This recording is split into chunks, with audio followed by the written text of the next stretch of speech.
Indore info के सभी श्रोताओं को, दर्शकों को नमस्कार। एक बार फिर स्वागत है आपका हमारे इस प्रोग्राम में, जिसका नाम है लाइव 1 to 1। आज का ये स्पेशल सेशन है जो 8 बजे आरंभ हो रहा है, और ये कार्यक्रम तो जो चलेगा, इसके बाद 9 बजे से आपका जो प्रोग्राम होने वाला है वो है ओपन माइक, जिसमें हम आप सभी का स्वागत करेंगे। और लाइव 1 to 1 में अभी आज हम आपको इस विशेष सत्र में मिलवाने जा रहे हैं एक ऐसे व्यक्तित्व से जो बहुमुखी प्रतिभा के धनी हैं और बहुत सारी विधाओं में अपनी दखल रखते हैं, और ऐसे ही ये फनकार भी हैं और एक विशेष व्यक्तित्व है, वो हैं डॉक्टर प्रमोद बंसोड़। डॉक्टर साहब, स्वागत है हमारा इस कार्यक्रम के सत्र में, और माइक्रोफोन आप ले लें ताकि हम कार्यक्रम को आरंभ कर सकें, आपसे कुछ बातचीत कर सकें। डॉक्टर साहब, जैसा कि मैंने अभी कहा कि बहुत सारी विधाओं में आप हैं, हमें मालूम है, लेकिन हमारे बहुत सारे दर्शक हैं जो आपके विषय में जानना चाहते हैं, तो हम उनसे रूबरू हो रहे हैं। और इस समय डॉक्टर साहब, जैसा कि हम कह रहे हैं कि आप एक डॉक्टर हैं, MD हैं, और बहुत सारे रोगों का आप इलाज करते हैं, तो ये जो आपका डॉक्टरी पढ़ने का जो शुरुआती सपना था वो कहाँ से शुरू हुआ था, कब आरंभ हुआ था? हम लोग बचपन में CR प्लेस पर रहते थे, जब 8 साल का था CR प्लेस आए थे। जी जी। तो वहाँ हमारे पास से मेडिकल कॉलेज के सारे प्रोफेसर, लेक्चरर सब निकला करते थे कारों में। जी जी। तो मैं देखता रहता था, क्योंकि MY सामने ही था, मेडिकल कॉलेज पास में ही था। जी।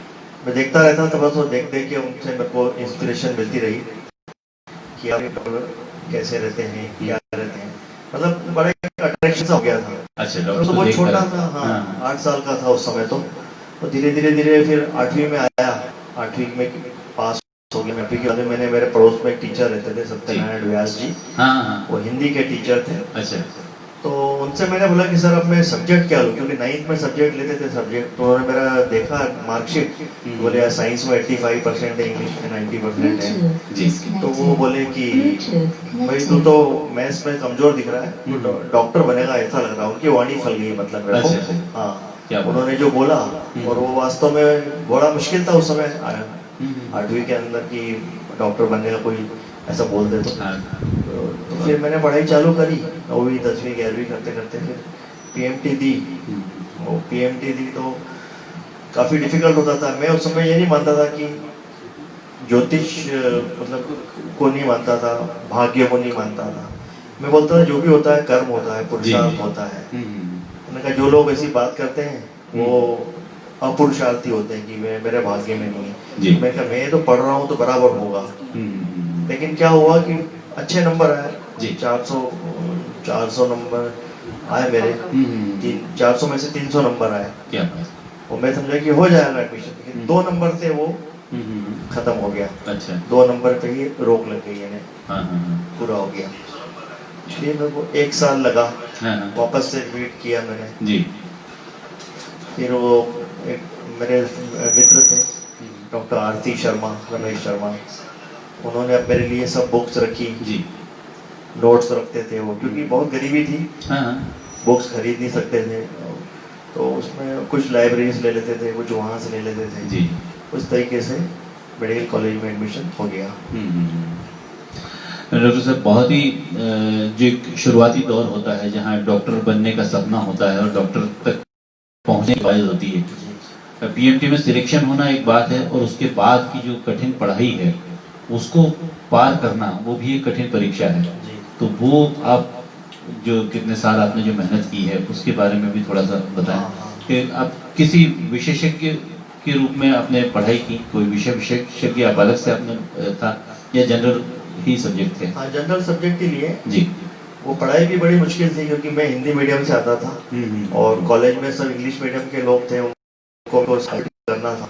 तो सब कॉम्पीट करते हुए पहले दिन से ही सुबह 5 बजे से पढ़ाई करना, 16 घंटे 17 घंटे पढ़ाई करना, पढ़ाई के अलावा कोई काम नहीं। बस खाली एक रेडियो सुनने का शौक था, रेडियो ऊपर लगा रहता था। उस जमाने में टीवी तो था नहीं, बिल्कुल, रेडियो पे गाने सुनते रहते थे, हर गाने को कंठस्थ करते जाते। इतनी डिफिकल्ट पढ़ाई थी, कुछ ना कुछ सपोर्ट चाहिए था मेंटल।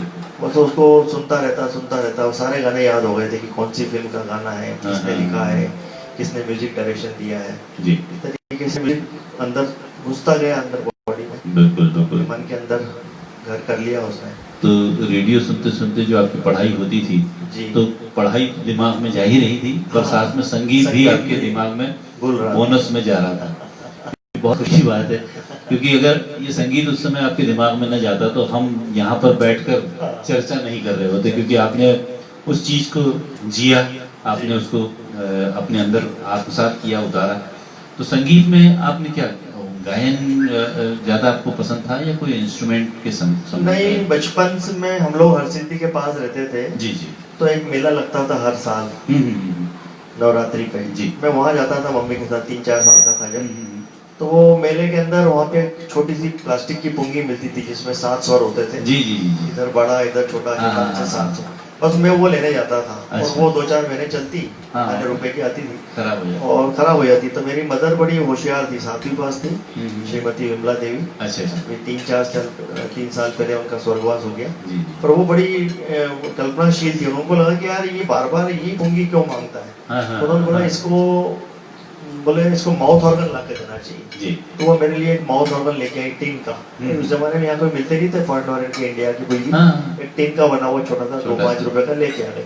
अब मैं उसको ही बजाता, फू करता और खिड़की पर रख दिया। अच्छा। और पड़ोस में एक शैतान लड़का था, वो मैं सो गया, वो आके चुरा के ले गया। अच्छा। अब दूसरा कहाँ से लाऊं 5 रुपया। हाँ। फिर रह गया वो। एक अंकल आते थे हमारे यहाँ पे, भरत कुल थे करके। हाँ। तो उनके पास में एक नया माउथ ऑर्गन आ गया था, तो वो पुराना से हमको सुनाया करते थे पहले। तो मम्मी ने बोला कि ये इसको दे दो। मैं उनका वो माउथ ऑर्गन लेके उसको धो पोंछ के टेप वेप चिपका के 2-3 रीड टूटी हुई थी और उसको बजाना चालू कर दिया। गणपति उत्सव में, दुर्गा उत्सव में, यहाँ हुआ स्कूल में इनाम मिलते रहे। कुछ भी सीखा तो कहीं नहीं, कोई सिखाने वाला था नहीं। बिल्कुल। तो उसको बजाता रहा। उसके बाद में एक ब्रदर थे, सिंगापुर से आए थे, वो लेके आए मेरे लिए स्केल चेंजर हारमोनी का। जी। फिर उसको मैंने मन से ही बजाया, कोई बताने वाला ही नहीं था कि क्या है क्या नहीं है। और उसको मन से ही सीखता रहा। जी। इस तरीके से चलता रहा। जी। हमें ये जानकारी भी मिली कि आपने बीच में मैंडोलिन पर भी हाथ आजमाया था। हाँ। तो वो कैसा सफर रहा था? वो क्या हुआ कि मैं मेडिकल कॉलेज में पढ़ता था। अच्छा। मैं बहुत पढ़ाई तो बहुत ज़्यादा करता था, लेकिन कुछ पार्शलिटी मेरे साथ होने से मैं थोड़ा डिप्रेशन में आ गया था। अच्छा। मेरे को लग रहा था कि अच्छे नंबर आएंगे, कुछ टीचर की वजह से कुछ प्रॉब्लम हो गया था, तो कुछ कम नंबर आया, तो मैं थोड़ा डिप्रेस हो गया। अच्छा। ऐसी में डिप्रेशन में मैं एक दिन घूम रहा था साइकिल में, मुझे गाना सुना सरगम का, पर्वत के इस पार पर्वत के उस पार गूंज उठी छन छन छन तेरी पायल की झनकार। तो उसमें वो जो म्यूजिक बजता है इंटरल्यूड, टिंग टिंग टिंग टिंग टिंग, तो मैंने लोगों से पूछा ये क्या चीज है। उन्होंने बोला यार ये मैंडोलिन है। मैंने कहा मेरे को ये सीखना है। अच्छा।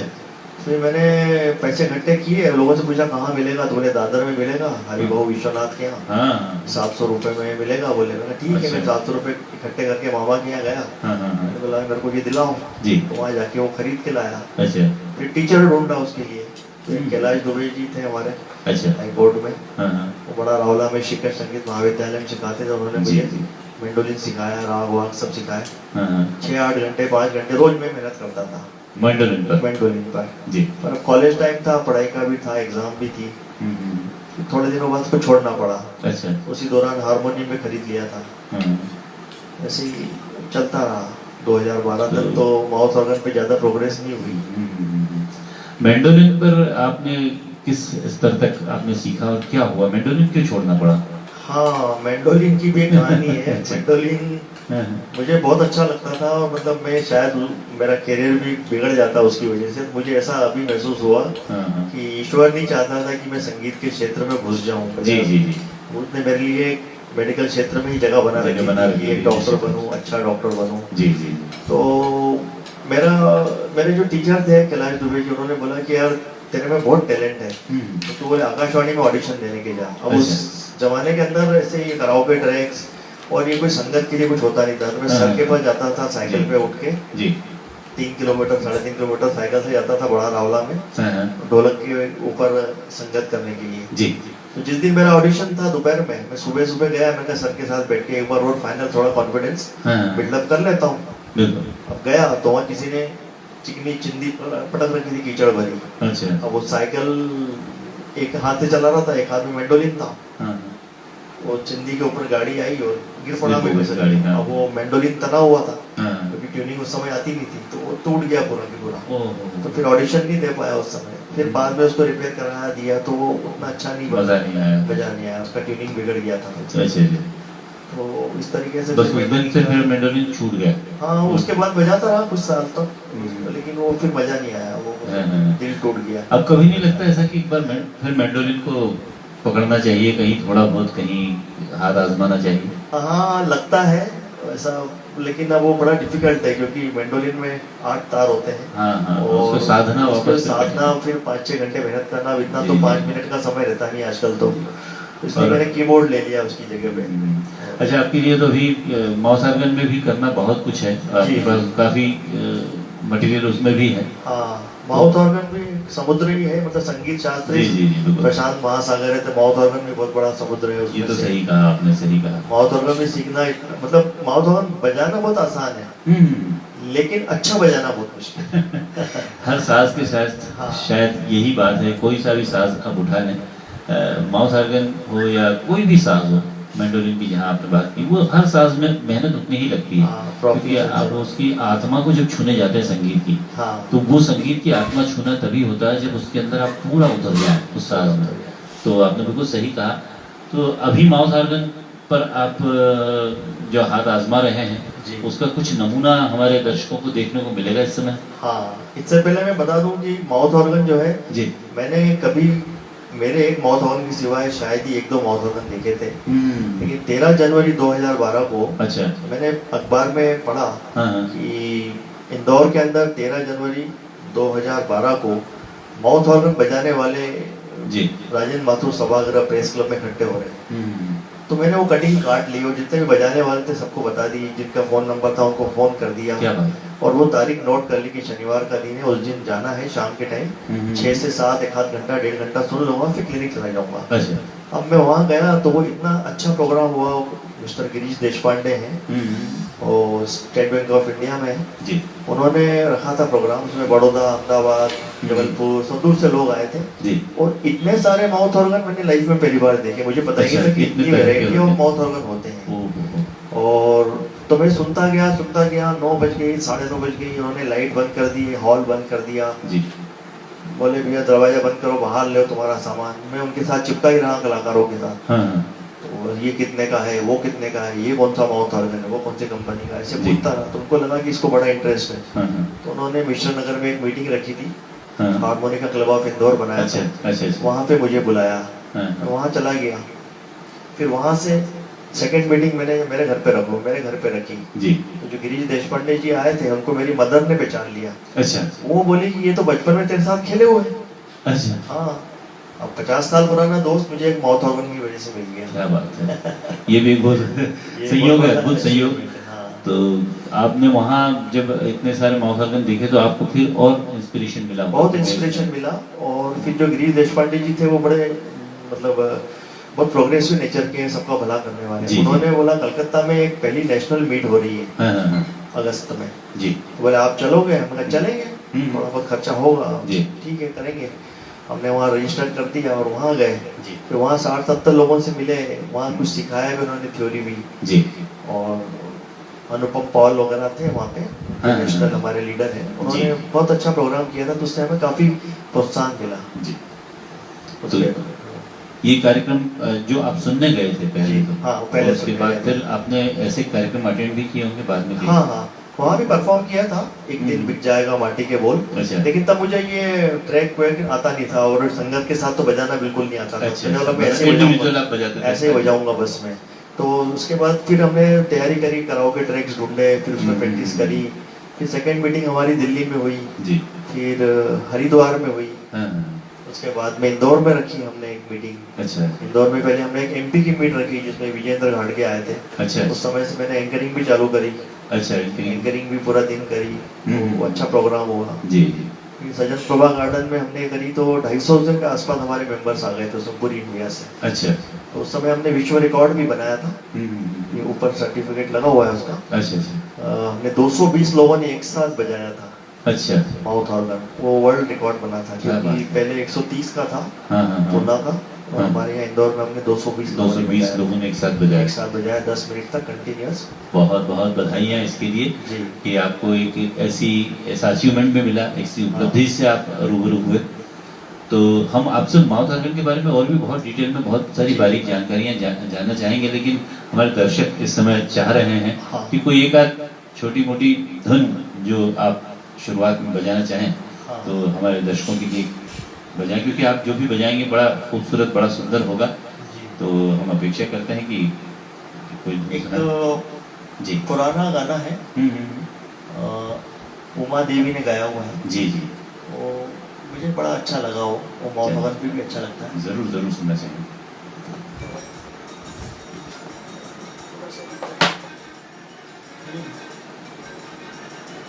कनेक्ट नहीं होता।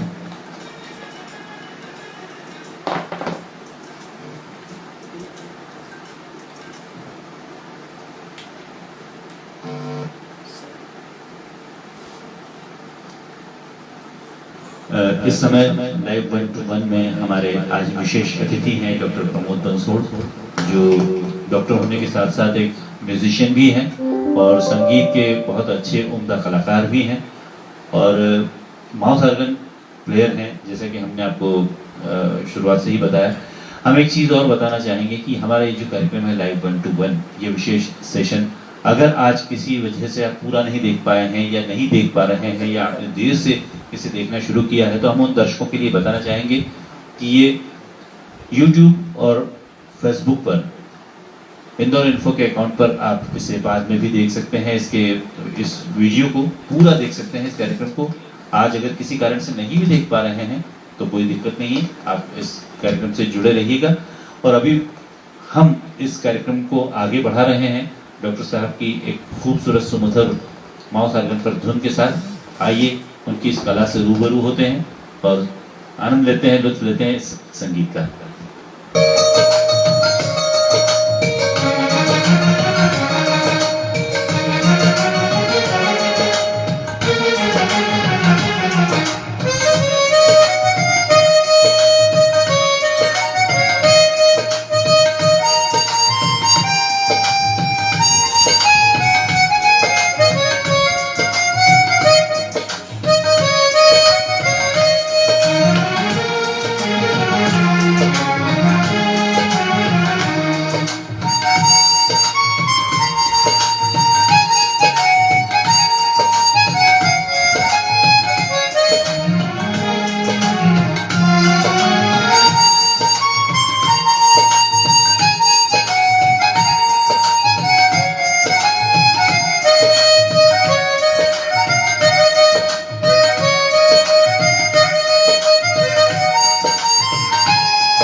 खूबसूरत, बहुत ही सुंदर धुन आपने प्रस्तुत की है। और एक इस गीत की जब हम इसको सुन रहे थे तो इस गीत में फलसफा भी है। देखिए, शब्द भले ही ना हो, साज में शब्द नहीं होते, लेकिन वो शब्दों को कहीं न कहीं बयां करने का जो अंदाज होता है वो सुरों में होता है। जिसे वो उसमें हासिल है मुझको यूं तो ज़माने की दौलतें, लेकिन नसीब लाई हूँ एक सोगवार का। क्या बात है, कितनी खूबसूरत बात है उसमें। अगर ये शब्द अगर नहीं भी हैं तो आपके सुरों से वो बात वहाँ तक पहुँची है। बहुत ही अच्छा लगा आपका ये संगीत सुनकर। हमारे श्रोता भी निश्चित रूप से, दर्शक भी इस समय इसको आनंद ले रहे होंगे। तो हम फिर से माउथ ऑर्गन की टेक्निक पर एक बार जाते हैं। तो माउथ ऑर्गन एक इतना छोटा सा साज है कि कभी जेब में रखकर भी आप निकल जाते हैं और उसको परफॉर्म कर सकते हैं। तो क्या आपको ऐसा लगता है कि ये बहुत इजी टू कैरी है, कहीं भी ले जाया जा सकता है? बहुत इजी टू कैरी है ये। एक्चुअली ये माउथ ऑर्गन का जो है 200-250-300 साल पहले इसका आविष्कार जो किया था जिसने जर्मनी में, वो इसलिए किया था कि जो लड़ाइयाँ होती थी, जी वार होते थे, तो जो सैनिक लोग हैं वो एकदम रिमोट इंटीरियर प्लेसेस में एकांत जगह पे ऐसे पड़े रहते थे महीनों तक। तो उनको कोई मनोरंजन का साधन नहीं था, रेडियो ये वो कुछ नहीं था। तो वो लोग क्या करते थे, छोटा सा माउथ ऑर्गन पॉकेट में डाला, जब फुर्सत मिली तो अपना बैठ के धुन बनाई और अपना मनोरंजन कर लेते थे, ताकि उनका मेंटल बैलेंस बना रहता था वहाँ पे। तो उस समय बहुत छोटा सा आता था, डायटोनिक हार्मोनिका बोलते थे उस टाइम, वो लोग छोटा सा आता था। अभी तो काफी सारे हो गए हैं, अलग अलग स्केल्स भी आ गए, बहुत सारी चीजें आ गई हैं। जी जी। अच्छा, तो अभी आपके पास जो अभी जैसे आपने हार्मोनिका अभी आपने प्ले किया माउथ ऑर्गन, ये किस सुर का था? ये वाला अभी ये सी स्केल का था। ये जो आपने बजाया सी स्केल पर? अच्छा। इसमें एक बटन होता है स्केल चेंजर, स्लाइडर भी बोलते हैं जी। तो ये सी स्केल का है, इसको दबा लेते हैं तो ये सी शार्प हो जाता है। अच्छा। तो ये गाना सी शार्प पे बजाया था मैंने, क्योंकि ट्रैक सी शार्प का था। सी शार्प का था, तो सी वाले को आपने सी शार्प बना कर बजा दिया। हाँ। तो ऐसे ये हार्मोनिका किन किन सुरों के आते हैं? अलग अलग बहुत सारे सुरों के आते हैं जी। हर हार्मोनिका हर स्केल का आता है, अधिकतर तो सी स्केल ही यूज करते हैं। जी जी। लेकिन बहुत सारे जो गाने हैं वो अलग स्केल पे बने होते हैं, जैसे ए स्केल पे बना हुआ है।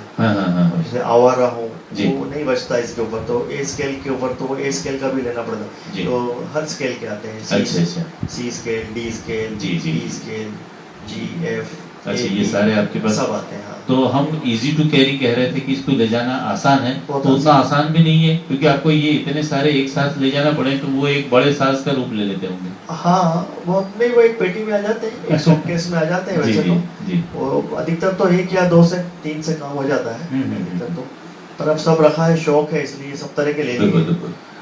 अच्छा, इसमें सांसों का जो इस्तेमाल होता है, जैसे हम कह रहे हैं कि बहुत सारे एक के बाद एक देखो सुर बजते ही चले जाते हैं। हाँ। तो आपको सांस की कमी कभी ऐसी नहीं पड़ती कि कैसे इसको हम मैनेज करेंगे? इसमें कोई लंबा सुर लगता है, कोई छोटा लगता है, लेकिन लगातार जैसे ये गाना बज रहा था तो इसमें बीच में कई बार सांस लेने की जगह नहीं होती, तो उसको आप कैसे मैनेज करते हैं? हाँ, वो प्रैक्टिस से आता है एक्चुअली। अब जुनून इतना है म्यूजिक के प्रति, संगीत के प्रति लगाव, जुनून इतना है कि हम लोग फिर एक ही गाने को कई बार बजाते हैं। तो बजाते बजाते अपनी बॉडी के अंदर भी एक मेमोरी होती है।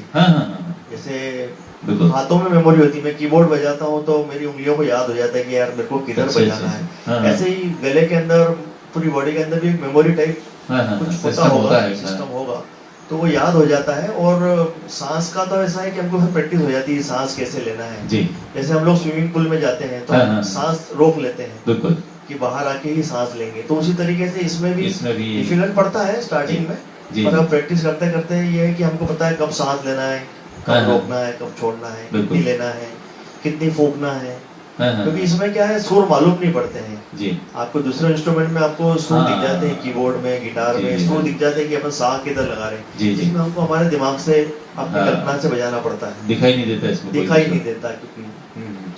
अच्छा, ये जो साज है, जैसे इसमें दिखाई भी नहीं देता, लेकिन ये जो सुर जब सुनाई देते हैं तो इसमें आपकी सांस फूंकने की का ही काम रहता है या खींचने का भी काम रहता है? हाँ, इसमें दोनों रहता है, जैसे बांसुरी में केवल फूकने का रहता है। हाँ, बहुत सारे शिशिर वाद्य हैं जिसमें सिर्फ फूंकने से ही होता फूंकने से होता है, है। लेकिन इसमें मुझे तो इसमें लगता है कि फूकने अच्छा से एक सुर आता है, खींचने से दूसरा आता है। अच्छा अच्छा अच्छा। जैसे फूका तो सा आएगा, खींचा तो रे आएगा। हाँ हाँ हाँ। तो वो दिमाग में रखना पड़ता है कि अच्छा। गाना भी हमने कहाँ से स्टार्ट किया, रे से किया, खींच के किया कि छोड़ हाँ, के हाँ, किया, हाँ। अच्छा तो अच्छा। ये स्लाइडर दबा के किया कि छोड़ के किया, वो सब ध्यान रखना पड़ता है। तो मतलब अगर किसी गीत में ऐसा है कि सिर्फ फूंकने फूंकने के स्वर बार बार रिपीट हो रहे हैं तो उस समय आपको दिक्कत आती होगी थोड़ी सी, उन गानों में? हाँ, पर वो प्रैक्टिस हो जाता है, वो सुर दिमाग में चलता है ना, हाँ हाँ तो फिर वो उसके हिसाब से। इसमें बहुत सारी टेक्निक्स एक्चुअली भी, तो मैं तो बहुत अभी बिगनर ही हूँ इसमें। हाँ हाँ। एक जीवन कम पड़ जाता है। देखिए जो भी कलाकार होता है वो अपने आप को बिगनर ही बताता है हमेशा। नहीं, रियली भी देखा जाए तो हम लोगों को तो देखा है, बड़े जी। बड़े आर्टिस्ट को देखा है। स्वरूप मित्रा हमारे एक मित्र हैं, जी, जी। कलकत्ता में आसनसोल में रहते हैं। अच्छा, अच्छा। असीम बनर्जी हैं, हाँ, अनुपम पॉल हैं, हाँ। और भी बहुत सारे कलाकार हैं, तो उनको नहीं। भी हम देखते हैं। ये तो बात बिल्कुल सही है। अच्छा, इतने बड़े बड़े कलाकारों को जैसे आपने नाम लिया तो उनमें क्या खासियत है जो आप जिसको आप अचीव करना चाहते हैं कि आप छूना चाहते हैं कि मैं इस खासियत तक पहुंचूं? हाँ, वो क्या है कि उन लोगों का जुनून है, मेन तो वो है। और जी। जो परफेक्शन, जो जिस परफेक्शन के लिए वो स्ट्राइव करते हैं, जी, या जी। जो परफेक्शन पाने की उनकी एक ललक हाँ, होती है, ललक होती है, हाँ। वो वहां तक हमें पहुंचना है। मतलब क्योंकि वो एक सुर गलत हो जाए तो उनका दिमाग खराब हो जाता है, बिल्कुल रात को नींद नहीं आती उनको। अच्छा, इसमें सुर गलत होना भी बहुत आसान है। आसान है, बहुत एकदम आसान है। तुरंत इधर से थोड़ा माउथ ऑर्गन थोड़ा ज्यादा हिल गया तो बस। गलत सुर पर पहुंच जाएंगे। उसकी प्रैक्टिस भी बहुत जरूरी है। बहुत प्रैक्टिस करना पड़ती है, बस यही है। हाँ। तो आपको इतने समय से आप हारमोनिका प्ले कर रहे हैं जी। तो इसमें आपको सबसे कठिन चीज क्या लगी बजाने में? कभी ऐसा लगा कि ये चीज तो मैं कभी नहीं बजा पाऊंगा, या ये मैंने बहुत मुश्किल से तैयार किया, ऐसी कोई चीज है? हाँ, ऐसे बहुत सारे गाने हैं। अब जैसे वो बोले ओ बोले हाँ हाँ हाँ गाना है, हाँ हाँ। और वो मेरे को इसमें बज नहीं रहा था, तो मैं सिंगिंग भी कुछ दिनों से चालू करी थी, तो मैं गाना गाया उसको कई बार। हाँ हाँ। कई जगह तारीफें मिली गाने गाया तो बिल्कुल। तो फिर मैंने कहा इसको माउथ ऑर्गन पे ट्राई करता हूँ। तो अब तब तक मेरे पास सभी स्केल के हो गए थे, हाँ हाँ। तो फिर मैंने उसको जी स्केल पे सेट कर लिया। सेट करा। हम्म। तो जी स्केल पे वो जी शार्प पे अच्छा बजा वो। जी। फिर मैंने उसको जी शार्प पे बजाया। हालांकि डिफिकल्ट सॉन्ग है हाँ हाँ बजाना, हाँ, लेकिन कोई इसीलिए- मजा बहुत आया उसको बजाने में। अच्छा, मतलब जो दिल को सुकून मिलता है, हाँ, हाँ, आत्मा को हाँ। सुकून मिलता है, संगीत का बिल्कुल। जो लाभ है वो अच्छा, अच्छा मिला। भोले ओ भोले गीत से जी। मैं ये मतलब ये अभी जैसे आपने अफसाना लिख रही हूँ, हाँ। उमा देवी का, ये फीमेल सिंगर का सॉन्ग था। हाँ। भोले ओ भोले किशोर कुमार साहब ने जी। इसको निभाया। हाँ। तो ये साज जो है हाँ। ये जैसे हम आमतौर पर देखते हैं कि बांसुरी पर साज जो गाने बजाए जाते हैं फीमेल सिंगर्स के सॉन्ग्स होते हैं, सेक्सोफोन वगैरह पर बजाते हैं, थोड़ा सा मर्दाना उसकी टोन होती है। बहुत सारे अलग अलग साज हैं जो अपने आप में विशेषता ये लिए होते हैं कि उस पर सॉन्ग्स कौन से अच्छे लगेंगे। इसमें माउथ ऑर्गन में क्या विशेषता है? कौन सा गीत किसका अच्छा लगता है, फीमेल सिंगर मेल सिंगर? नहीं, ये जेंडर इसमें स्पेसिफिक नहीं है। मतलब जी, जी। कोई सा भी आप बजाओ, हाँ हाँ हाँ। आप के एल सहगल भी बजाओ तो आपको अच्छा लगेगा, अच्छा मुकेश लगेगा। भी बजाओ तो अच्छा बस लगेगा। सुर में बजना चाहिए। सुर में बजाना आना चाहिए बस, बिल्कुल। बाकी तो। तो ये भोले ओ भोले जो आपको कठिन पड़ा तो हम थोड़ी सी देख जानना चाहेंगे कि कितना कठिन पड़ा, थोड़ा बजा के बताएं। जी। तो हम सुनते हैं बिल्कुल। इस साज को। और ये किस स्केल पर आप लेंगे इसको? ये जी शार्प है। जी शार्प पर है। अच्छा अच्छा। तो इसके लिए माउथ ऑर्गन आप चेंज करेंगे अभी? बहुत हमें चेंज करना पड़ेगा। जी। आइए सही करें।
सुंदर,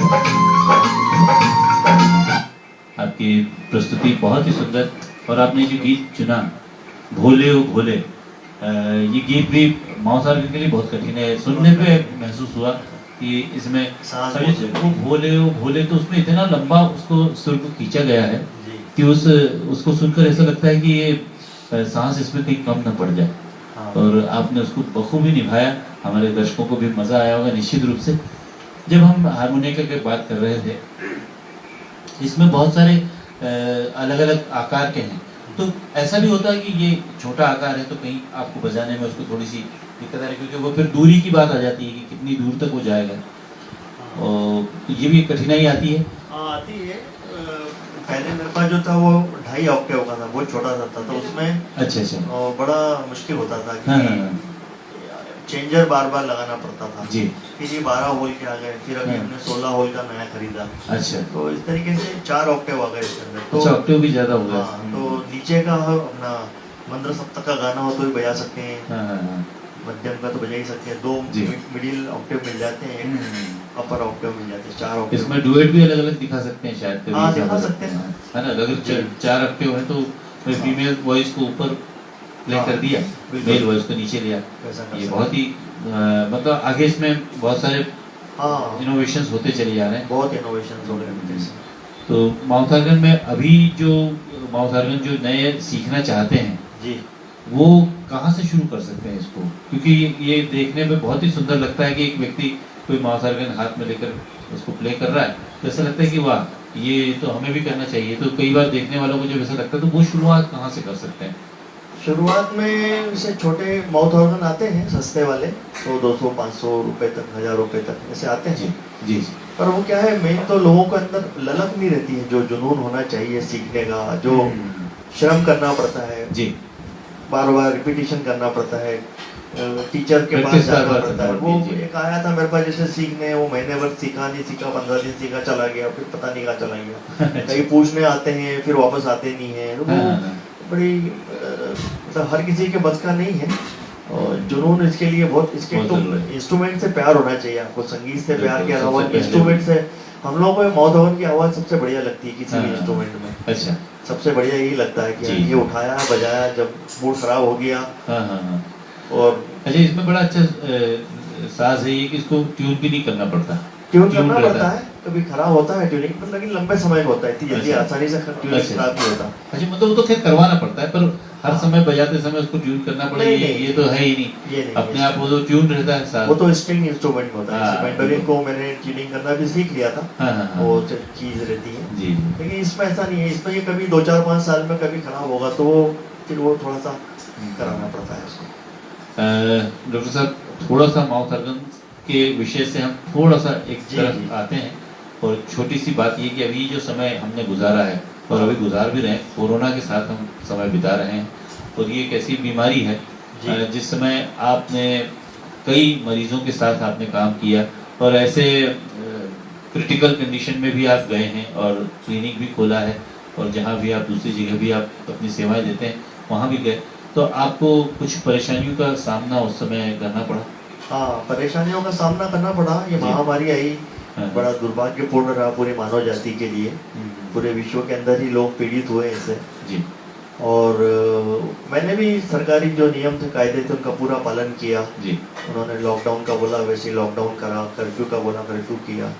लेकिन क्या होता है कि बड़ा मुश्किल था कि मेरे को तो फोन आते रहते थे पेशेंट्स के, पुलिस वालों तक के फोन आते थे, जजेस के फोन आते थे कि बोले भाई हम तो क्या करें, हम तो आपके सिवा कहीं जाते नहीं हैं जी जी। तो मैंने बोला ठीक है भाई, अब चलो कोई फीवर वीवर नहीं हो, कुछ नहीं हो, ऐसा हो तो आप पूरी केयर लेके आ जाओ, मास्क लगा के, सैनिटाइजर लेके आ जाओ, मेरे पास भी सब रखा ही रहता है जी। उनको मैंने जैसे तैसे कुछ इमरजेंसी पेशेंट घर पे देखे जी। फिर एक जगह मैं जाता हूँ, वैष्णव डायलिसिस सेंटर है खजराना में। अच्छा। वो चैरिटेबल संस्थान है, हमारे मुछाल साहब है, लक्ष्मी कुमार मुछाल जी जी जी, पसारी जी, उनका एक बड़ा अच्छा ट्रस्ट है जी, और काफी करोड़ों रुपए खर्च करके बनाया है, और हर साल करोड़ों रुपए उसमें दान करते हैं वो लोग जी।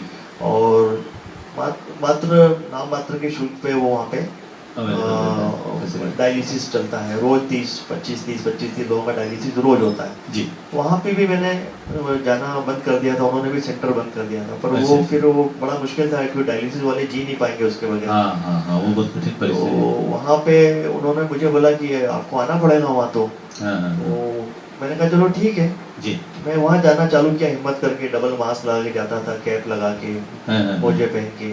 हमारा स्टाफ भी बहुत अच्छा है, हमारा जो स्टाफ का जो इंचार्ज है वहाँ पे दीपांशु चौहान है, अरुण आर्या है जी, और नितेश मिश्रा जी हैं हमारे जी जी, और सिस्टर्स हैं, सोनलता सिस्टर हैं जी, तलत सिस्टर है और भी काफ़ी बड़ा स्टाफ है, 15-20 लोगों का स्टाफ है जी। सब लोग बड़े देखा मैंने कि यंग लोग हैं, अभी किसी की शादी नहीं हुई है, किसी की जस्ट शादी हुई है, किसी का छोटा बच्चा है और ये लोग इतने जुनून के साथ में और काम कर रहे हैं जी। तो मेरे को बड़ी हिम्मत बंदी क्योंकि वहाँ पे पूरा केयर लेते हैं, जाते से हमको सैनिटाइज करते हैं, अंदर पूरा फ्यूमिगेशन सैनिटाइजेशन वो सब मैंने देखा तो मेरे को भी थोड़ी हिम्मत बंदी कि मैं चलो ठीक है ये तो टर्मिनल पेशेंट है, कोरोना होने का बहुत चांसेस है और मैं भी डायबिटिक हूँ, ब्लड प्रेशर भी है, 10 साल से दवाइयाँ भी खाता हूँ तो वहाँ जाने से मेरी थोड़ी हिम्मत खुली।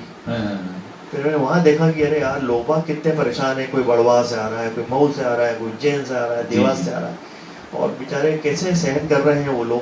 तो अपन क्या है डर के दुबक के बैठ जाओ घर के अंदर और ऐसा है ना कि ड्यूटी है, पानी के जो जहाज है वो सबसे सुरक्षित होते हैं बंदरगाह पे, लेकिन वो बने नहीं होते बंदरगाह पे खड़े होने के लिए। ऐसे ही डॉक्टर हैं, पुलिस है, सफाई कर्मी हैं, प्रशासन के लोग हैं, ब्रॉडकास्टिंग वाले लोग हैं, है ना, ये सब लोग घर पे बैठने के लिए नहीं बने हुए हैं। इनका काम है कि मीडिया वालों का काम है जाके कोई पत्रकारिता करें। तो मैंने बोला कि नहीं फिर अपने को तो हिम्मत करना पड़ेगी। अब सब फ्रेंड लोग बोले अरे मत जा, तू कहाँ जा रहा है, तेरे को ये है, तेरी ये उम्र हो गई, वैसा हो गया। मैं कहा नहीं मैं तो जाऊंगा, अब जो भी होगा ऊपर वाले के हाथ में। और फिर हिम्मत करी तो उसका बड़ी दुआ मिली लोगों की, लोगों ने बहुत तारीफ करी कि वाह ऐसे में आप अकेले डॉक्टर हैं जो सेवा दे रहे हैं। तो ये जो समय गुजरा, इस समय आप संगीत के नजदीक आए या संगीत से दूर हुए? बहुत नजदीक आया, मैंने तो इसका बहुत बेनिफिट उठाया क्योंकि तकरीबन 1 महीना तो मैं घर पे ही था और लाइफ में कभी जिंदगी में कभी छुट्टी नहीं ली थी। अच्छा। 14 दिन मैक्सिमम एक बार ली थी, वैष्णो देवी गया था, शिमला कुल्लू मनाली चंडीगढ़ गया था वो फैमिली के साथ में। पहली बार 14 दिन छुट्टी ली थी, उसके बाद कभी लाइफ में आज तक छुट्टी नहीं ली थी। लेकिन अब मैंने कहा क्या करूँ बैठे बैठे, तो टीवी भी कब तक देखो, व्हाट्सएप कब तक देखो, सोशल मीडिया। तो फिर मैंने घर में खूब प्रैक्टिस करी, थोड़ा लैपटॉप भी सीख गया, कीबोर्ड में भी हाथ चला लिया। आप कीबोर्ड भी बजाते हैं? जी कीबोर्ड भी बजाता हूँ थोड़ा थोड़ा, लेकिन वो इतना समय नहीं रहता है। आपने संगीत की इसमें कीबोर्ड पर भी कहीं कुछ सीखा या अपने स्वतः संज्ञान से ही बजाते हैं? नहीं, कीबोर्ड मैंने खरीदा था, फिर समय नहीं मिला 8 साल पहले, फिर 5 साल पहले दूसरा बड़ा खरीदा, गौतम काले इंस्टीट्यूट में गया 1 आध महीना। फिर वो राजकुमार यादव सर है, बबलू शर्मा जो है ड्रमर है ड्रमिंग इंस्टीट्यूट पर, उनके वहाँ गया 2 महीना। तो उनसे सीखा? 2 महीना सीखा, लेकिन 2 महीने के बाद में फिर घर की व्यवस्थाएं आ गए। जी बिल्कुल, व्यवस्थाओं में आप जुट गए थे उसके बाद घर की। पर आपको माउथ ऑर्गन तो लगातार आप निश्चित रूप से उसमें रोज कुछ न कुछ नया सीखते हैं, रोज कुछ न कुछ नया करते हैं। हाँ। तो अभी हम चलते चलते एक गीत आपसे और सुनना चाहेंगे इस पर, तो कौन सा गीत आप हमारे लिए प्रस्तुत करना चाहेंगे हमारे दर्शकों के लिए? माउथ ऑर्गन पे? हाँ माउथ ऑर्गन पर। या आप, अच्छा हाँ, अरे मैं भूल गया, आप तो सिंगिंग भी करते हैं, गाते भी हैं। मैं इसको बीच में हमारे दर्शकों को ये बताना चाहूंगा कि मैंने सबसे पहले जब कहा था कि बहुमुखी प्रतिभा के धनी व्यक्तित्व से हम आपको मिलवा रहे हैं, तो वो उसमें एक विशेषता डॉक्टर साहब की बताना रह गई थी कि वो गाते बहुत अच्छा है, और मैंने भी कई बार उनका गाना सुना है। और आज एक गीत के लिए मैं दरख्वास्त करूंगा, गुजारिश करूंगा कि वो एक गीत गा कर भी हमें जरूर। इसके भी पीछे कहानी है। मैं एक दिन गाना गा रहा था, एक हंसी शाम को दिल मेरा हो गया, माउथ ऑर्गन पे बजा रहा था। अच्छा। तो माउथ ऑर्गन पे बहुत अच्छा बजा, बड़ा मधुर लगा। हाँ। लेकिन क्या था, वो जिस ट्रैक पे बजा रहा था वो ट्रैक पे मैच नहीं कर रहा था। तो मेरे को लगा कि मैं गाता हूँ। मैं क्लिनिक पे बैठे बैठे उसको माइक उठाया, गाने लग गया ऐसे ही अपने आप ही, अकेले बैठे बैठे। तो अड़ोस पड़ोस के सब लोग इकट्ठे हो गए। पड़ोस में हमारे रेणु जी रहती हैं। अच्छा। रेणु सेठपाल, वो आ गई। कुछ एमआर आ गए, कुछ सामने वाले आ गए। बोले यार आपकी आवाज तो बहुत अच्छी है, आप गाते क्यों नहीं हो? तो मेरे को पहली बार लगा कि मेरी आवाज अच्छी भी है। मैं तो समझता नहीं था कि मैं गाने के लायक हूँ। तो फिर मैंने वो गाना गाया तो उन्होंने बोला कि नहीं आप ये गाइए अगली बार। हमारा एक कराओके क्लब है इंदौर में, ब्रजेश श्रीवास्तव जी चलाते हैं उसको। अच्छा। और हमारे 250 मेंबर है, उसमें हर महीने में 30, 40, 50 लोग आते हैं। तो वहाँ पे मैंने बोला कि इस बार मैं माउथ ऑर्गन के साथ में एक तो गाना माउथ ऑर्गन बजा दिया, एक मैंने कहा गाना गाऊंगा। तो उन लोगों ने इतना प्रोत्साहन दिया कि वो प्रोत्साहन से मेरे को जो है और मतलब बड़ी जागरूकता आ गई मेरे को जुनून सवार हो गया कि हमें कोई गाना भी चाहिए। तो मैं काफी अब 100-150 गाने गा लेता हूँ सभी तरीके के। पहले कुछ मुश्किल गाने थे, मुझे लगा रहा ये तो मैं गा नहीं पाऊंगा, पर फिर मैंने कोशिश करी तो वो मेरे से निकल गए। और हर गायक के गाने में तकरीबन मतलब गाने की कोशिश करता हूँ। जी। ऐसा है। तो हम जरूर आपका एक गाना भी सुनना चाहेंगे आपसे। जी। आप गाकर हमें बताएं प्लीज।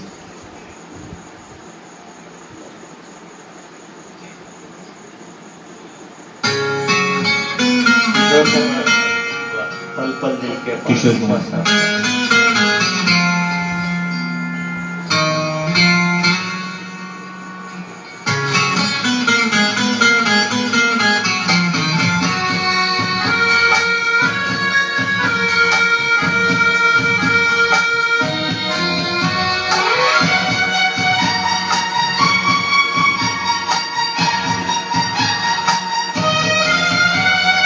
पल पल दिल के पास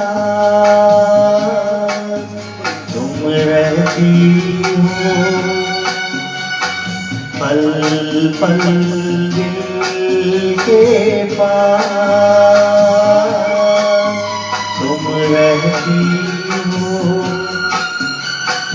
जीवन मीठी प्यास ये कहती हो। पल पल दिल के पास तुम रहती हो।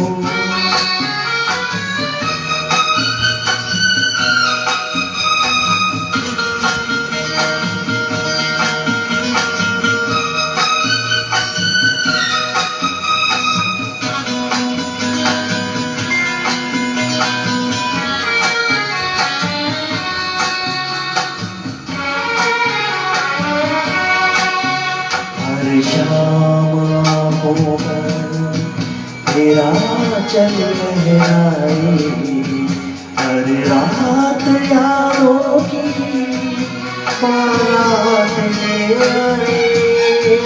मैं सांस लेता हूँ तेरी खुशबू आती है, एक महका महका सा पैगाम लाती है। मेरे दिल की धड़कन भी तेरे गीत गाती है। पल पल दिल के पास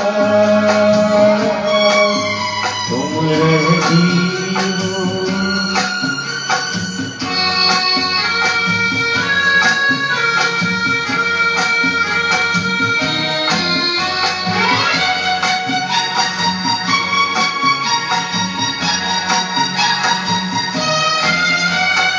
तुझको देखा था मैंने अपने आंगन में, जैसे रही थी तुम मुझे बातों बंधन में।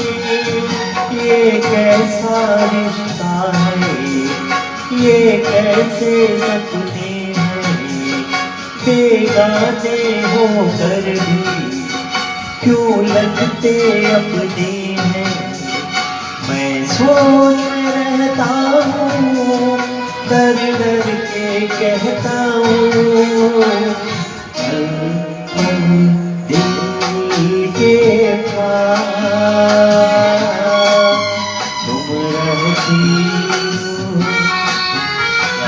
क्या बात है।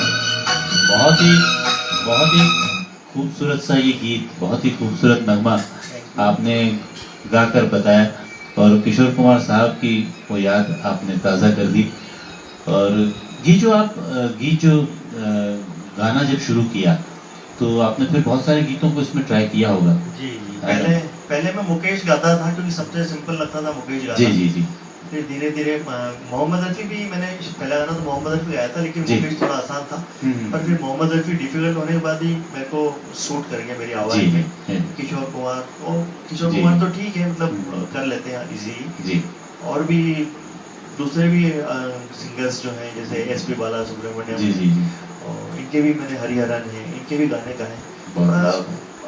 बप्पी लहरी का भी गाया है, अच्छा लगा। मतलब डिफिकल्ट है लोगों का ना, लेकिन धीरे धीरे प्रैक्टिस करके। तो अभी आप गाने पर ज्यादा जोर है आपका या हारमोनी का, अपने माउथ ऑर्गन पर ही खास? नहीं, सब पे जोर है, ऐसा कुछ नहीं है। माउथ ऑर्गन का टाइम आता है, माउथ ऑर्गन बजा लेता हूँ, गाना भी गा लेता हूँ। अभी हमारे एक नितेश मिश्रा जी है वेस्ट डायलिसिस सेंटर में, वो बहुत अच्छे आर्टिस्ट हैं।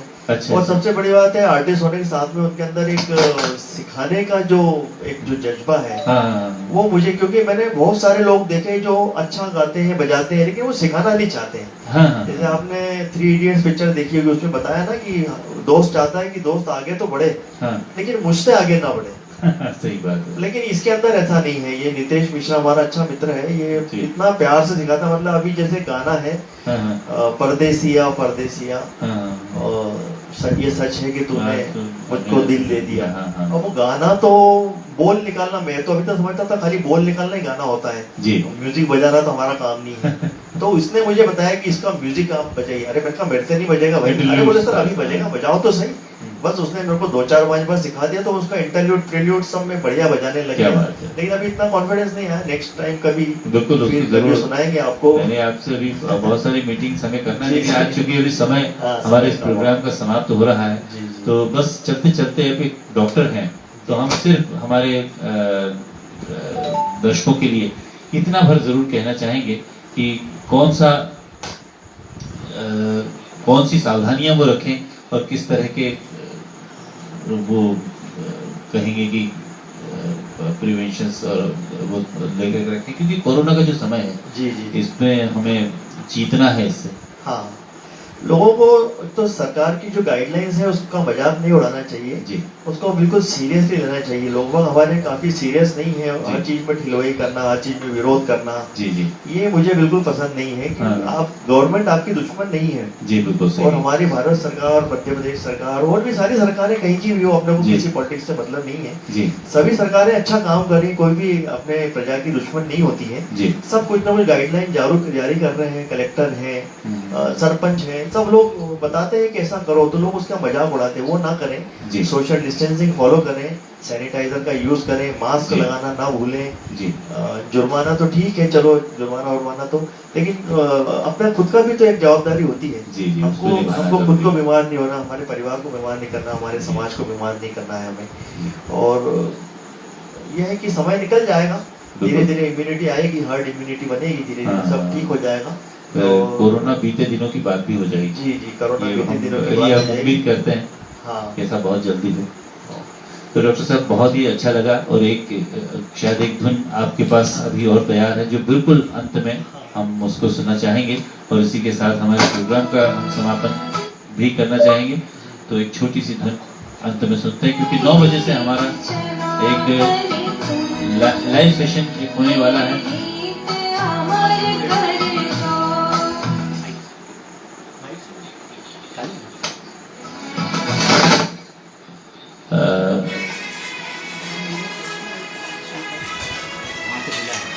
इस समय डॉक्टर साहब एक गीत जो प्रस्तुत करने जा रहे हैं, हम उसका इंतजार तो कर ही रहे हैं, लेकिन हम ये बताना चाहेंगे कि हमारे जो प्रोग्राम अभी तक आप देख रहे हैं, और ये कार्यक्रम अगर आप चूक गए हैं, आप नहीं देख पाए हैं, तो आप इसे हमारे फेसबुक पर और यूट्यूब चैनल पर आप इसे देख सकते हैं, इंदौर इन्फो के। और अब से कुछ ही देर बाद यानी 9 बजे एक हमारा विशेष सत्र होता है जो शनिवार रविवार में होता है, उसके बारे में हम आपको जानकारी देते हैं। ये गीत की चंद पंक्तियाँ डॉक्टर साहब से चलते चलते हम सुनते हैं वो कौन से गीत की पंक्तियां हैं। आइए।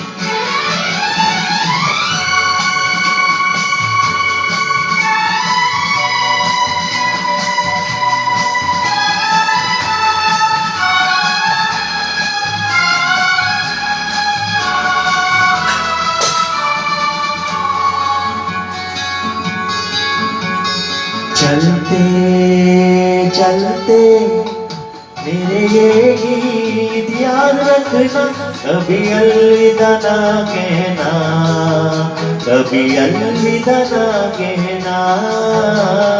चलते चलते मेरे ये गीत याद रखना, कभी अलविदा ना कहना, कभी अलविदा ना कहना। रोते हंसते बस यूं ही तुम गुनगुनाते रहना, कभी अलविदा ना कहना, कभी अलविदा ना कहना।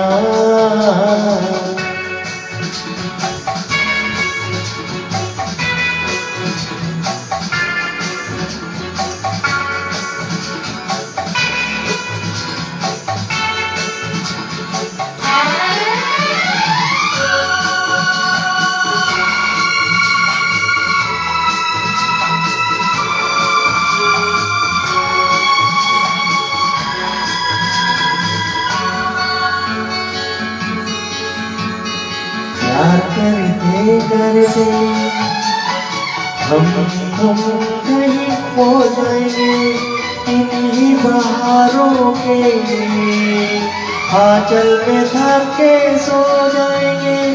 प्यार करते करते हम कहीं खो जाएंगे, इन्हीं बहारों के आंचल में थक के सो जाएंगे। सपनों को फिर भी तुम यूं ही सजाते रहना, कभी अलविदा ना कहना, कभी अलविदा ना कहना। चलते चलते मेरे ये गीत याद रखना, कभी अलविदा ना कहना, कभी अलविदा ना कहना। क्या बात है, क्या बात है। बहुत ही खूबसूरत पंक्तियों के साथ आपने आज के इस प्रोग्राम का समापन किया है। डॉक्टर साहब, डॉक्टर प्रमोद बंसोड़, आप हमसे जुड़े और आपने अपने जीवन के बारे में, अपनी संगीत यात्रा के बारे में, अपने डॉक्टरी के पेशे के विषय में इतनी अच्छी जानकारियां दी और हमारे दर्शकों को लाभान्वित किया। आपको बहुत बहुत धन्यवाद देते हैं और लाइव 1 to 1 के हमारे इस विशेष सत्र को यहीं समाप्त करने की आपसे अनुमति चाहते हैं। मैं इंदौर इन्फो का आभार मानना चाहता हूं, जिन्होंने इसका संज्ञान लिया, मेरी प्रतिभाओं को पहचाना। और प्रवीण शर्मा जी, आपका भी आभार कि आप आए, इतना बहुमूल्य समय देके इंटरव्यू लिया। बहुत बहुत धन्यवाद। नमस्कार।